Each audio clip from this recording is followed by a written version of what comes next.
சென்னையில் திருமண நிகழ்ச்சியில் துணை முதலமைச்சர் உதயநிதி பேசியதை தற்போது பார்க்கலாம். அதை வெற்றிகரமா செஞ்சு கொடுத்தது தமிழ்நாடு. அதற்காக இப்ப நம்ம தண்டிக்கப்படுறோம். வந்திருக்கக்கூடிய நீங்க புரிஞ்சுக்கணும். இதுக்காக தான் டீலிமிட்டேஷன் கொண்டு வராங்க. தொகுதி மறுசீரமைப்பு சொல்றாங்க. தலைவர் அவர்கள் கடந்த 10 நாட்களாக பேசிட்டு இருக்காருல்ல, ஒன்றிய அரசு தொகுதி மறுசீரமைப்பு கொண்டு வராங்கன்னு. இப்ப தமிழ்நாட்டில் இருக்கக்கூடிய நாடாளுமன்ற எம்பிக்களுடைய தொகை 39.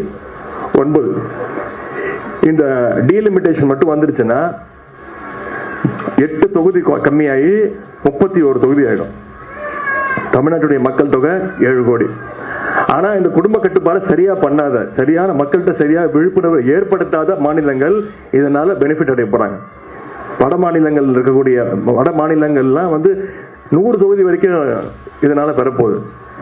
தொகுதி கம்மியாக நமக்கான உரிமைகளை நாம பெற முடியாது. அதுக்காகத்தான் வந்திருக்கக்கூடிய மணமக்கள் கண்டிப்பாக அவங்களுக்கு தெரியும், எல்லாம் படித்தவங்களா இருப்பாங்க.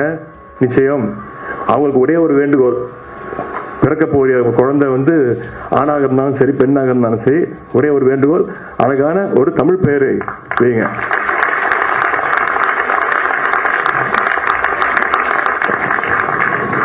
எனவே வந்திருக்கக்கூடிய மணமக்கள்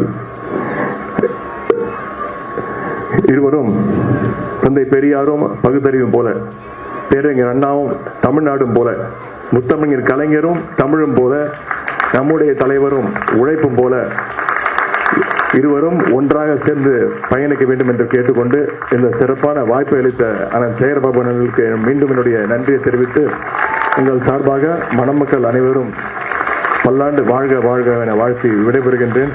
நன்றி, வணக்கம். சென்னையில் திருமண நிகழ்ச்சி ஒன்றில் பங்கேற்ற தமிழ்நாடு துணை முதலமைச்சர் உதயநிதி பேசியதை தற்போது பார்த்தோம்.